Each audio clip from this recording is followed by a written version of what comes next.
और सबसे कठिन ट्रेनिंग ही कमांडो की होती है ना? वो हर तरीके से दुश्मन को मारना जानता है। और ये तो वो है जिनके पास एक तरीका एक्स्ट्रा था भगवान ने दिया हुआ। अगर दुश्मन किसी वजह से नहीं मरे तो साले को कविता सुना के मार सकते थे।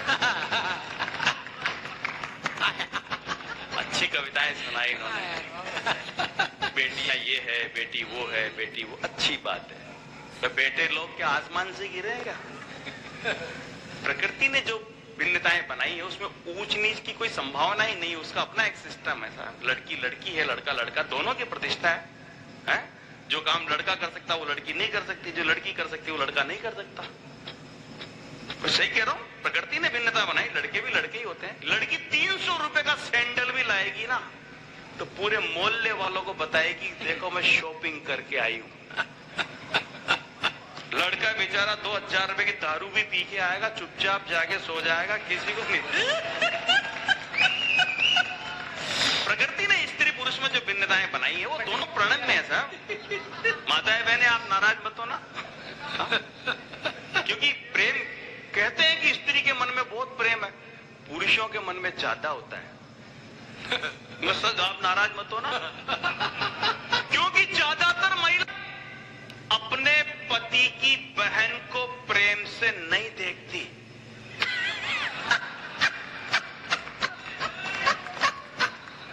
जबकि सारे पुरुष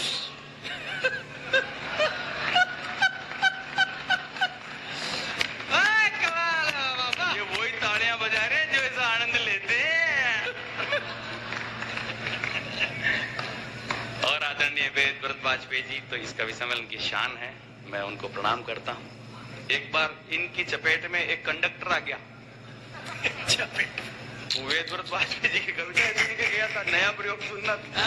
अब वो पीछे ही पीछे एक सवारी बैठी थी जो खतरनाक मूंछों वाली कमांडो साहब जैसी खतरनाक। अब कंडक्टर वो क्या टिकट लेता नहीं था, और वो जो कंडक्टर था उसने सोचा यार इससे टिकट कैसे लेवे, तो खुद तो जाता नहीं उसके पास और दूसरे से कहता है सब लोगों से, एक बात समझा दो जाकर पीछे वाले बंदे से। अब 3 बार गाना है। एक बात समझा दो जाकर पीछे वाले बंदे से, ये बस नहीं चला करती है कुछ लोगों के चंदे से। 3 बार हिम्मत नहीं। कलेजा चाहिए। वेद व्रत वाजपेयी जी कह रहे हैं कि इन कामों के लिए कलेजा चाहिए। अब देखो 200 बार तो इनका खून से अभिषेक हो चुका, मतलब 200 बार तो खून पी चुके हैं। मेरे दादाजी कहते थे बेटा कि हंसने हंसाने से खून बढ़ता है। मतलब जो लोग कभी ऐसा कहते हैं कि हाथ ऊपर करके ताली बजाओ, मैं नहीं कहूंगा, बिल्कुल नहीं कहूंगा कि हाथ ऊपर करके ताली बजाओ। यहां से फट जावे तो अपनी कविताओं में आनंद आना चाहिए और बीच बीच में काम की बात। मैं तो देखो हंसने हंसाने की बात इसलिए करता हूं, कोरोना जैसी खतरनाक बीमारी के बाद हम लोग जिंदा बच गए यार। उत्सव का इससे बड़ा अवसर और क्या हो सकता है? वाह वाह, क्या कहना मामा, इससे बड़ा आनंद क्या हो सकता? क्या समय था, इतना खराब समय था सर। हम कवियों के तो काम धंधे बंद हो गए थे। पब्लिक इकट्ठी नहीं हो तो धंधा चले ही नहीं। इतना सोए कि सपने भी रिपीट होने लग गए थे। मेरे साथ संकट ये था सोमानी जी, मेरे हर 2 सपनों के बीच में विज्ञापन भी आने लग गए थे।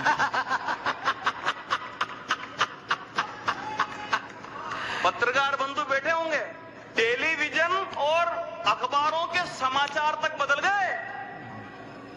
समाचार देखो आप, घर पर रहते रहते पति को हुआ अपनी ही पत्नी से प्यार। मैंने कहा वाह है समाचार। एक आदमी तो दौड़ते हुए गया डॉक्टर के पास, डॉक्टर साहब मैं योग करता हूं, आसन करता हूं, प्राणायाम करता हूं, गर्म पानी पीता हूं, नींबू के पानी से गरारे करता हूं, दिन में 50 बार हाथ धोता हूं, 100 बार हैंड सैनिटाइज करता हूं, वैक्सीन के दोनों डोज लगवा दिए, बूस्टर भी लगवा दिया, अब बताओ मैं और क्या करूं? डॉक्टर साहब बोले भैया अब तो भगवान नरसिंह अवतार ले तो ही तेरी मृत्यु हो सकती है।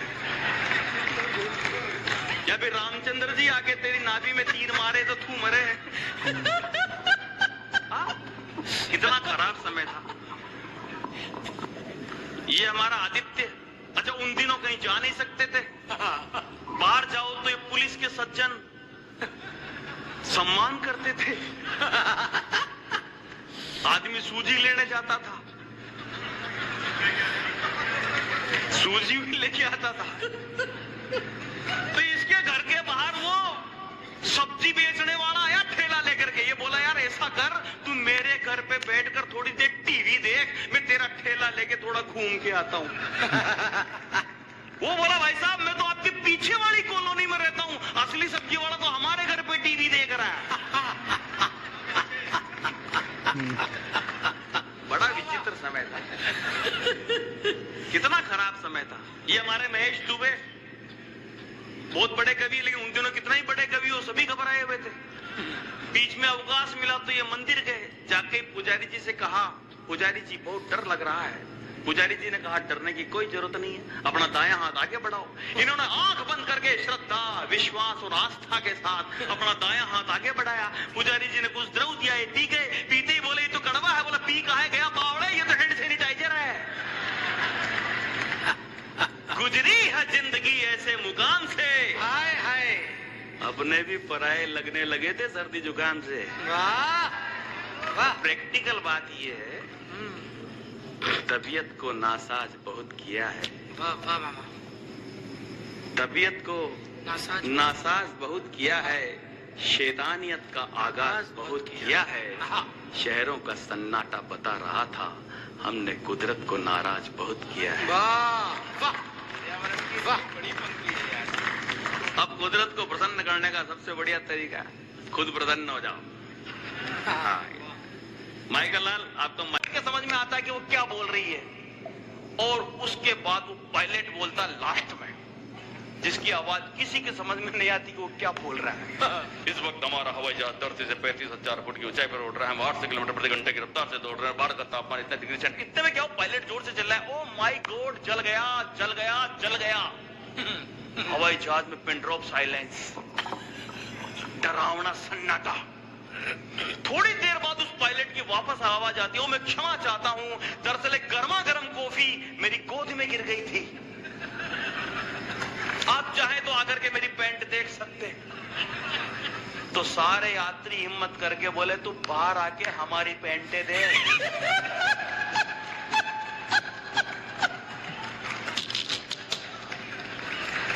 बस सब करूंगा, चिंता मत करो।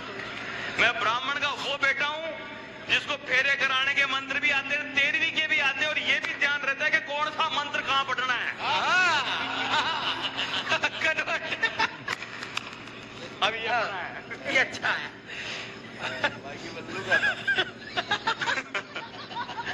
तो वाह करना बस केवल। खूब तरक्की करने का हर पल हंगामा है, यार दोस्त दुनिया भर के और रामा सामा है। 5-5 हजार दोस्त तो लोगों के फेसबुक पे पड़े हुए हैं। अच्छा फेसबुक भी बड़ी ऊंची चीज है, आदमी के हाथ में मोबाइल रहता है तो आदमी लगा ही रहता है। एक आदमी ने फेसबुक पर पोस्ट किया, पंछी बनूं उड़ता फिरूं मैं मस्त गगन में, तो नीचे लुगाई ने कमेंट किया, धरती पर आते ही सब्जी ले आना पवन में, वरना एक भी बाल नहीं बचेगा चमन में।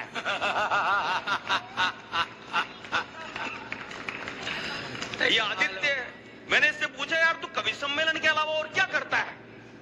बोला भाई साहब मैं नारी कल्याण का काम करता हूं, नारी सेवा का काम करता हूं। मैंने कहा अच्छा कोई एनजीओ चलाता है? बोला नहीं भाई साहब, फेसबुक पर लड़की और महिलाओं के फोटो लाइक करता हूं। मैंने कहा ये भी कल्याण का ही काम है। क्या बढ़िया आवाज आई है, इसे कहते हैं साहित्य में विज्ञान का दखल। खूब तरक्की करने का हर पल हंगामा है, यार दोस्त दुनिया भर के और रामा सामा है। पर लाइफ में जब प्रॉब्लम आए फाइनेंशियल, अब आश्चर्य का मजा लेना, लाइफ में जब प्रॉब्लम आए फाइनेंशियल, तो पता चले कि आपके सब मित्र सुदामा। एक और मुक्त, देखो धीरे धीरे करके आनंद बढ़ता जा रहा है। एक और मुक्त चतुष्पदी का आनंद लेना। मुस्कुराहट के दम पर गम को सीना जान गए। कुछ विशेष चल रहा है, माइक उधर भेज दूं? बड़ा अच्छा सुन रहे हो, काफी लोग बड़ा ही अच्छा सुन रहे हैं। यहाँ सब लोग बड़े ज्ञानी हैं। आज दलपत जी भाई साहब मुझे ज्ञान दे रहे थे। मुझे अच्छा, मेरा खुद का नाम बुद्धि प्रकाश है। मेरे खुद के ज्ञान देने की एजेंसी है, पर तकदीर में कोट हो तो चोट हो ही जाती है। बोला बुद्धि प्रकाश जी, जो पति वफादार होते हैं वो मर के स्वर्ग जाते हैं। मैंने कहा भाई साहब, जो पति वफादार नहीं होते हैं वो? बोला वो धरती पे ही स्वर्ग का आनंद उठाते हैं। ये आज पर यहाँ से क्यों मजे लेते रहना। मुस्कुराहट के दम पर गम को सीना जान गए। वाह करो। देखो प्रेम तो जानवर भी करते हैं, नाचता मोर भी है। बया से अच्छा घर बनाना किसी को नहीं आता। बुलबुल से ज्यादा मीठा कोई नहीं गाता। चींटी से ज्यादा उत्साह किसी में नजर नहीं आता। शेर से ज्यादा साहस किसी में पाया नहीं जाता। पर हास्य ही वो तत्व है जो मनुष्यों के हिस्से में आता है और उसे संसार के दूसरे प्राणियों से भिन्न बनाता है। अपनी भिन्नता को प्रकट होने दो, क्योंकि हंसना हंसाना मनुष्यों का विशेषाधिकार है।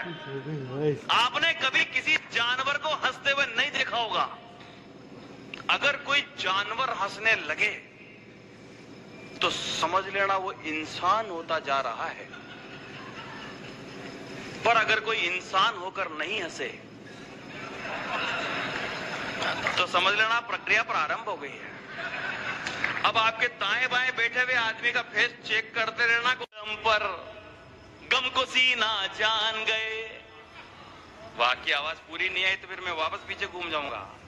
मुस्कुरा, अभी मैं कविता पर आया नहीं हूं। शुरू हमारे यहाँ भर्तरी हरि मुनि हुए, जो पहले राजा हुआ करते थे। उन्होंने श्रृंगार शतक लिखा। बाद में जब वो वैराग्य प्राप्त हो गया तो उन्होंने वैराग्य शतक लिखा। वो उन्होंने कविताओं पर बहुत काम किया। उन्होंने लिखा काव्येषु नाटकम रम्यम। जब कविता की प्रस्तुति नाटकीय तरीके से होती है तो समारोह का सौंदर्य बढ़ जाता है ना, समारोह रसवंत हो जाता है। अब दोनों का वाक्यम रसात्मकम काव्यम का और काव्येषु नाटकम रम्यम का एक आनंद लेना। अब सीन दिखाता हूं आपको, दृश्य पैदा हो रहा है। मेरे पड़ोस में एक सज्जन रहते हैं। सज्जन तो हम उनको कहते हैं, बाकी तो वो रहते हैं और सुबह से टुंड रहते। अच्छा, एक दिन घर के बाहर ताला लगा हुआ था उनके घर के बाहर, पर वो चाबी से उसको खोलना चाहते थे, पर चाबी उस ताले के छेद में जा नहीं रही थी। और मैं उधर से आया तो मैंने कहा भाई साहब मैं आपकी कोई मदद कर दूं? तो बोले नहीं, ताला तो मैं ही खोलूंगा, आप तो बस इस मकान को पकड़े रखो। आनंद आ रहा तो उपस्थिति बताओ यार। अभी मैं शुरू नहीं हुआ हूं, क्योंकि घंटा डेढ़ घंटा तो मेरा तबला कसने में लग जाता है। मुस्कुराहट के दम पर मैंने कुछ समय समाज सुधार के लिए कोशिश की। मैंने कहा शराब बंदी के लिए कुछ करना चाहिए। तो मैं गांव में गया, मैंने बहुत सारे लोगों को इकट्ठा किया। तो कांच की गिलासें ली, एक में पानी डाला, एक में शराब। फिर एक कीड़ा लिया, कीड़े को लेकर के पानी के गिलास में डाला, कीड़ा उसमें थोड़ी देर तैरता रहा। मैंने उस कीड़े को निकाल करके शराब के गिलास में डाला, कीड़ा उसमें भी थोड़ी देर तैरता रहा, फिर मर गया। मैंने गांव वालों से पूछा, गांव वालों क्या हुआ? बोले साहब कीड़ा मर गया। मैंने पूछा इससे आप लोग क्या समझे? बोले सब समझ गए, शराब पीने से पेट के सारे कीड़े मर जाते हैं। कोई किसी को क्या सुधारेगा भाई? अभी मैं शुरू नहीं हुआ हूं। देखो मस्ती के मूड, मुझे पता लग जाता कि मेरी मानसिकता आपकी मानसिकता से जुड़ गई तो फिर मैं वो चीजें सुनाऊंगा जिसके लिए मैं आज आया हूं। मुस्कुराहट के दम पर गम को सीना जान गए और पी करके बिना बहके तो समझो पीना जान गए। और अब बताना कविता सुनने वाले लोग कहां कहां बैठे हुए हैं। दर्द और कड़वे वचन भी जब सहन होने लगे, दर्द और कड़वे वचन भी जब सहन होने लगे, तब समझ लेना कि बुद्धि अब तुम जीना जान गए। क्या बात है, तब वाह। समझ लेना कि बुद्धि अब तुम जीना जान गए। थोड़ा सा भारी करके फेंकता हूं। यम नियम सब मौन खड़े हैं मानव के व्यवहारों पर। वहां की आवाज आती रही नीचे। यम नियम सब मौन खड़े हैं मानव के व्यवहारों पर, गिरता खुद आरोप लगाता उठती हुई पहाड़ों पर, मिट्टी की दीवारों पर ये चित्र बनाता है पहले, मिट्टी की दीवारों पर ये चित्र बनाता है पहले, और फिर इल्जाम लगाता बारिश की बौछारों पर, और फिर इल्जाम लगाता बारिश की बौछारों पर। योग में आते हैं अक्सर करोड़ों के जो खुद के सपनों को भी जग में साकार नहीं करते, जो खुद के सपनों को भी जग में साकार नहीं। तेन मायेति कथ्यते, घबराओ मत, अर्थ भी सुनाऊंगा।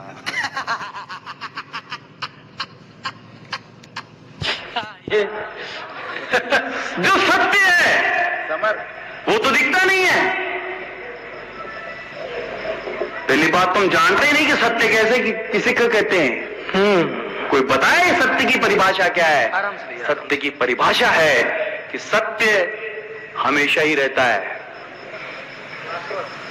अब जो भी चीजें आपको दिखाई दे रही है, क्या ये हमेशा रहती है? कोई नहीं रहती है। ये सब असत्य हैं जो दिख रहे हैं, माइक, बुद्धि प्रकाश, ये शरीर, ये मन, ये सब, ये कलियां नहीं मिलेंगे आपको। कोई बहुत ही बड़ी बात होगी दिखे। वो कह रहे हैं पेमेंट भी असत्य है।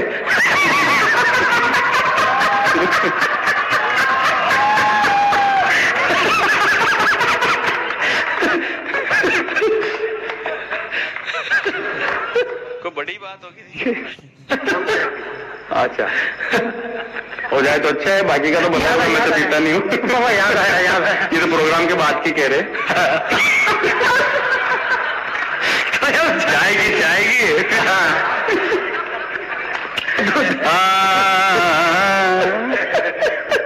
बहुत आनंद। अभी तो शुरू नहीं हुआ, देखो मुझे नहीं मालूम ये कविता मैं अब किस तरफ जा रहा हूँ, मुझे नहीं मालूम। ये मैंने अपने आप को लहर के हवाले कर रखा है। आप भी अपने आप को लहर के हवाले करो।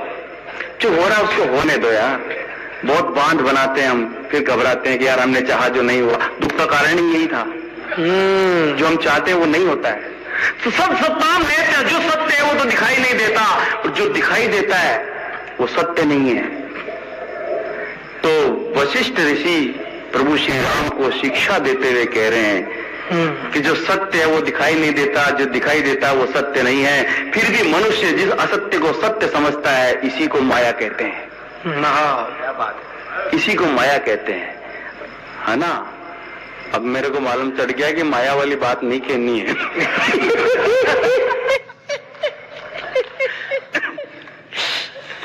मेहनत के बूते पर ही पधारिए सर। शुभकामनाएं हैं मेरी आपको। नहीं, इतनी देर तक आप बैठ करके यहाँ कविता सुनी, इतनी उम्र में भी, इसलिए मैं आपको प्रणाम करता हूँ। मेरे पिता तुल्य उम्र के लोग इतनी रात को बैठ करके कविता सुने। एक बार तालियां इनके लिए बजाई जाए। वाह। हर बार मैं हंसी मजाक के लिए नहीं बोलता हूँ, बोल तो सकता हूँ क्योंकि मेरा तो स्वभाव है। ठीक है भाई साहब, शुभकामनाएं। घर ही जाना और अपने ही घर जाना, नहीं क्योंकि आप देखने में समाज से भी लगते हो। इसकी कविता वो नहीं है जो निराशा पैदा करे। किसी भी अखबार, दिन का अखबार पढ़ करके, खा करके आप जुगाड़ी करने लग जाओ कि देश में ये स्थिति खराब है, वो खराब है, या नहीं। वीर रस का जो हिंदी भाषा व्याकरण की दृष्टि से जो विद्वान लोग बैठे हिंदी के, वो जानते होंगे कि भाई हिंदी में रस जब पढ़ाया जाता है तो वीर रस का स्थायी भाव उत्साह है। जब श्रोताओं में उत्साह का संचार होने लगे तभी वीर रस की कविताएं होती थी। तुलसीदास जी ने लिखा ना, चिक्कर ही दिग्गज डोल मई गिरी लोल सागर खर भरे कनक कोट विचित्र मणि। टैवर्णावर्ती बार बार होती है तो शब्द चमत्कार पैदा होता है। तो मैंने कोशिश की उसका मजा लेना आप। समर का राग रिपुदल कभी गाए नहीं, आग तू लगा दे ऐसी उनके मचान को। शत्रुओं के घाट घाट छाट छाट घाट, शीश चंडी को चढ़ा दे बेरियों के अभिमान को। फिर कोई भी कर नहीं पाए, फिर कोई भी कर नहीं पाए भारत का अपमान किया के। बढ़ रे वीर जवान ओ तेरे भीतर है हनुमान, चला दे चीन और पाकिस्तान। उठ अर्जुन गांडीव की टंकार कर, धार कर धर्म ध्वज रख स्वाभिमान को। उठ अर्जुन गांडीव की टंकार कर, धार कर धर्म ध्वज रख स्वाभिमान को। और पृथ्वीराज कर बाण लेके आज कर, रिपुदल नाश दिखला दे इस जहान को। तेरे हाथों बच नहीं पाए, तेरे हाथों बच नहीं पाए फिर कोई शैतान की आगे। बढ़ रे वीर जवान ओ तेरे भीतर है हनुमान, चला दे चीन और पाकिस्तान। तुझ में है दम तोड़ सके तो चट्टान को भी फोड़ सकता पहाड़ मुष्टि का प्रहार से। तुझ में है दम तोड़ सके तो चट्टान को भी फोड़ सकता पहाड़ मुष्टि का प्रहार से। या भुट्टो खान हो या मुशर्रफ कोई सब कांपते हैं सब तेरी गोलियों की मार से। पिंडी और कराची तक ये कर दे हिंदुस्तान के। बढ़ रे वीर जवान वो तेरे भीतर है हनुमान, चला दे चीन और पाकिस्तान।